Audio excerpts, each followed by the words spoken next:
Sa ngayon po nasa ating linya si Meryl Balatuca ng Cavite. Good morning, Meryl. Good morning po, Sir Ted. Good morning po. Thank you po. O sige, yung ating linya nagpuputol-putol. Sana maging maayos ito ha para naman magandang ating pakikinig sa ating makukuhang informasyon at inspirasyon mula sa iyo, sa iyong pamilya. Meryl, eto muna, higit sa lahat muna, ano ang ating mensahe na natutunan kahapon kay Brad Jeff? Hello po. Hello, Meryl. Hello po, Sir Ted. Oo, sige. Narinig mo ako? Opo, naririnig po. Okay, sige. So, kahapon, ano ang ating leksyon na natutunan kay Brad Jeff sa The Daily Brad? Pahayag 21, versikulo 4 po. At papahirin niya ang bawat luha sa kanilang mga mata. Wala nang kamatayan, dalamhati, pagtangis at paghihirap, sapagkat lumipas na ang dating mga bagay. Yun po, Sir Ted. Amen. Meryl, Amen nakikinig ka ba sa radyo o nanonood sa telebisyon? Sa radyo po, minsan po sa TV po, sa TV5, sa YouTube po. Oo, kasi wala kami sa TV5. Ano ba ang iyong ginagamit sa panonood mo sa television? Box ba ito o meron kang signal? TV Plus po. TV Plus. So wala kami sa TV5, no? Meron kami do. Ha? Channel 5 po. Channel 5 po, hindi pa pala TV5. Hindi. Wala kami sa Channel 5 eh. Sa totoo lang, kung sa TV Plus wala kami doon. Meron lang kami ngayon doon sa 6:30 in the morning ata, no? Dito sa Good Morning Kapatid. Pero pag umaga po, pag 7 po, wala. Okay. So, meron ka bang radyo? Wala din? Wala po. Kailan ka pa nagsimulang manood sa amin sa YouTube? Nung nakarang taon po, nung nabuntis po ako sa pangalawa ko po. Okay. Inaabangan ko na po yung programa niya. Oo, sige. So Meryl, pwede ba namin muna malaman? Pwede ba bang ikwento mo muna ang buhay mo sa amin kung mamarapatin mo lang para ka namin makilala? Opo. Sige. Ako po si Meryl Rose Balatucan po, 22 years old. Pinanganak po sa Masbate. Tapos nandito po ako ngayon sa Cavite. Kasama ko po yung nanay, tatay ko, tsaka 2 kapatid. Tapos meron po akong 2 anak, tsaka asawa po. Tapos nakatapos po ako ng senior high school po. Nakapagtrabaho din po ako sa mga supermarket. Tapos bigla po akong nabuntis, kaya po natigil sa pagtatrabaho. Yan po. Yung mister mo, kasal ba kayo? Hindi po. Saan mo siya nakilala? Sa classmate ko po siya sa senior high school po. Sabay po kaming graduate. Tapos pumunta po kami dito sa Cavite para magtrabaho po. So, galing kayo ng Masbate? Opo. Magpareho kayo ng barangay doon?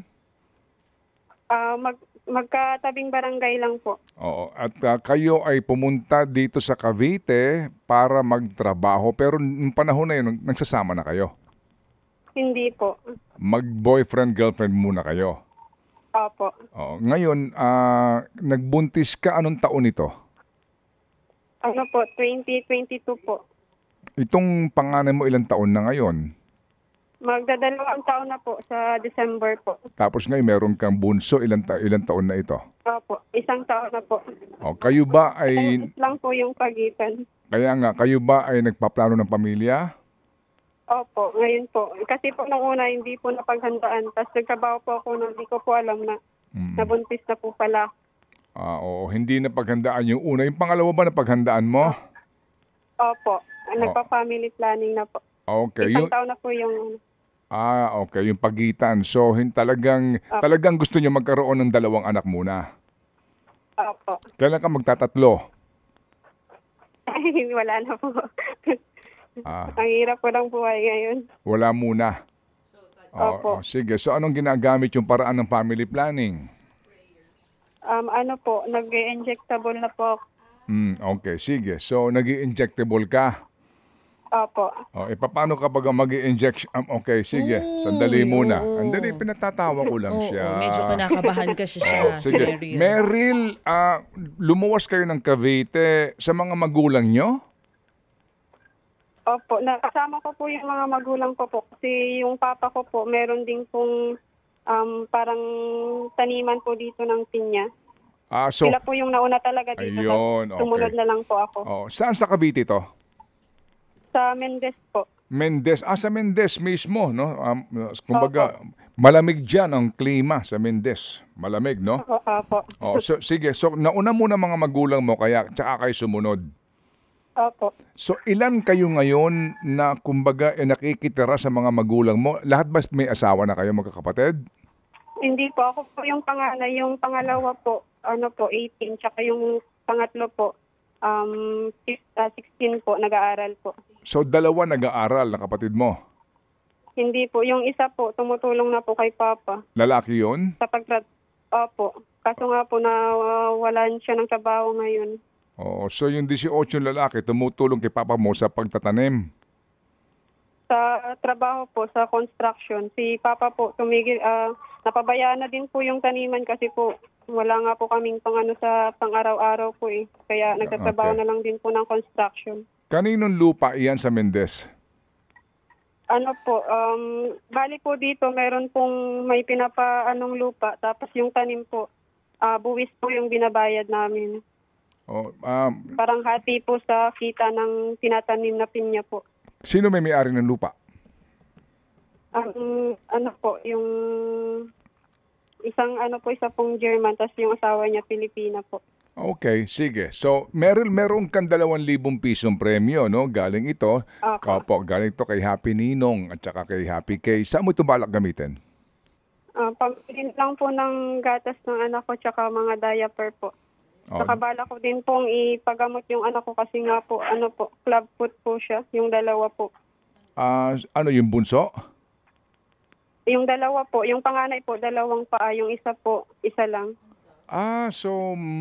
Anong sabi ng doktor dyan? Pinatingin po siya sa dasma po. Tapos kailangan po siya simentuhin ng ilang beses tsaka po operahan para po may tuwid yung paa niya. Hindi. Bakit parehong anak niyo ganoon? Po sa tatay niya. Sa asawa mo? Opo. So sa lahi nila mayroong ganyan? Opo, siya po. Yung asawa ko po, ganun po. Pero yun po okay na. Yung mismong asawa mo meron din? Opo. Pero nakorek naman yung kaliwa kanan sa asawa mo na paa? 2 paa po, 2 paa. Pero nakorek na ba ito? Opo, naman po. Natuwid na ito? Opo. Okay, sige. Naintindihan natin yan. Kayo ba'y miyembro ng 4Ps? Hindi po. Diyan sa Mendez, hindi? Hindi po, opo. Saan kayo bumoboto? Bumoboto ba kayo? Dito po sa Mendez din po.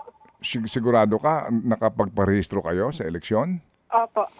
Okay, sige. Ganito ha, kasi club put pinapanganak po na baluktot po yung mga paa. Alright, so meron niyang proseso para paano makokorek po yan. Kasi minsan din po genetic ko naman talaga yan. Sige, ganito, padalhan ka namin ng 2,000 piso, no? Ano pinagkakabalahan mo sa bahay? Babantay po sa 2 bata. Tapos minsan po, nagkakaroon din po ako ng sideline. Nag-tutor po ako pag may nagpapaturo po. Sinanay mo nandiyan pa, di ba? Opo. Tumutulong din po sa akin. Oo. May sakit din po kasi yung nanay ko, kaya di ko po talaga maiasa yung 2 anak ko po. Oo, ang hirap nga ng buhay na ganyan din na umaasa ka lang sa kita ng mister mo. Opo. Magkano ba sweldo ng mister mo? 500 po. Ngayon may trabaho siya? Wala po, kasi holiday po. Tsaka kahapon po kasi umulan. Okay. Sa construction siya, labor? Opo. Okay. Sige, padalhan ka namin ng 2,000 tapos hintayin namin yung mga video mo kaya pictures mo. Gusto lang namin makilala itong pamilya mo, ha? Opo, sige po. Oo. Anong sabi ng Maraming salamat, Sir. Anong sabi ng doktor doon sa sino mas malubha, yung bunso o itong panganay? Yung panganay po, kasi matigas na po talaga yung paa niya. Tapos nakakalakad naman po siya, kaso nga po nakatihaya yung 2 paa niya. Yes, naintindihan natin yan. Oo. Opo. Oo, at mas maganda nga, mas maaga ito makorek, no? Para baka pa, opo, yes. Sige, so ganito ha, padalang ka namin ng 2,000, abangan namin yung iyong mga patunay sa iyong kwento at babalikan ka pa rin namin. Okay? Opo, sige po. Maliban sa pagtututor mo, Iha, wala ka ba pinagkakaabalahan dyan na maaaring pagkakitaan mo? Wala po. Nagbabalak po sana akong magtinda po ng mga barbecue, mga ganyan po. Tuwing gabi pag may nagbabantay na po sa anak ko para may konting income lang po. Puhunan na lang po Pwede yung yun. kulang. Okay.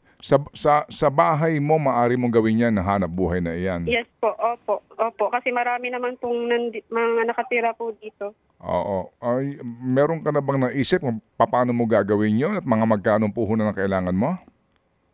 Hindi ko lang po alam kung magkano ang puhunan doon. Pero naisip ko po yung pagluluto po ng mga fishball, mga quick para yun po. Oo, mag-barbecue, alam mo, para Pang merienda. para nga din meron kang pagkakakitaan diyan, nakakatulong ka din at mapapaikot mo. Wala ka na iisip na halaga kung sakasakali magkano puhunan mo? Wala po. Wala pa po kasi akong idea sa negosyo na po yan eh. Hindi ko po alam. Sige. Alright, so Meryl, abangan namin ang iyong mga patunay. Ulitin lang natin na hindi sa amin galing itong 2,000 na ito. Ha? Okay. Opo. Maraming salamat po, Sir Ted. Maraming salamat po, DJ Chacha. Sa Radyo 5 po, maraming salamat po. Thank you po talaga. Sa mga Happy Anonymous po, thank you po. Thank you po sa Panginoon. Thank you po sa inyong lahat. Amen. Salamat din sa iyo, Meryl, ha, sa iyong pagbabahagi ng iyong kwentong buhay at ang iyong ibinigay din sa amin dito na inspirasyon. Babalikan ka namin pagkatapos mo na magbigay sa amin ng mga prueba. Okay? Sige. Opo, sige po. Maraming salamat Ito, po. ganito, Meryl, gagawin na natin 3,000 ito ang iyong premyo. Thank you po. Para may dagdag ka. Malaking tulong na po yan, Sir Ted. Para pambili mo din ng gatas para sa mga bata. Para hindi mo na magalaw yung pambili ng gatas, padalan din natin ng diaper si Meryl para doon Huwag sa ka nang dalawang bumili anak. ng Huwag ka nang diaper. bibili, ha? Thank you po. Kukunin ni Seth yung size ng dalawang anak mo. Tsaka yung Kasi address magkaiba ninyo. yan. Pati address ninyo, ha? Okay. Opo, maraming salamat po. Salamat din sa iyo, Thank Meryl. you po talaga. Oo, Opo. salamat din, Meryl, sa iyong ibinahagi na iyong kwentong buhay. Yung club foot kung tawagin na siya, yung baluktot, no? Ganon. Kumbaga kung ang lapat ng ating mga paa sa Nakabaliktad normal, siya. ganyan, naka-fold yung mga paa niya. Pinanganak po na ganon. Naalala ko doon sa Phylon ngayon, naalala mo, Seth, meron tayo nung nagbigay tayo ng mga uniforme nung panahon ng Yolanda. Isa sa mga towns, no, na pinuntahan natin para sa mga uniforme po ng mga batang mga mag-aaral doon na biktima ng Yolanda. Ano ho ito libo itong ating binihisan doon, pati ho sapatos. Merong ganong isa na clubfoot na estudyante at napagawa tayo ng special po na sapatos para sa kanya at that time. Kasi nga, yung bata po, elementary na eh. Naalala mo, Seth, no? Napagawa tayo ng special na sapatos para sa kanya. Mahirap po yung ganun sitwasyon din kapag hindi ito na correct. Lalaki ho talaga yung bata, tatanda siya, na ganun po siya maglakad, ano? Hindi po normal kasi nga baluktot po ang kanyang mga paa. Sabi nga po ng iba, yan din po ay genetically naililipat po, no, doon sa magulang ng pong bata. Sige, so Meryl, salamat muli ng marami sa iyo. At kami ay maghihintay sa iyong mga patunay, sa iyong kwento. But definitely, sa ngayon, meron kang 3,000 piso. Hintayin din natin. Maraming salamat po. Thank you po. Opo, andyan pa pala siya. Okay. Salamat sa iyo, Meryl, ha? Okay. Thank you. Salamat na marami. Mabuhay ka and God bless you. Thank you. Ted Filon at DJ Chacha. Ngayon, nasa Radyo 5, 92.3 News FM. Monday to Friday, 6 to 10 a.m.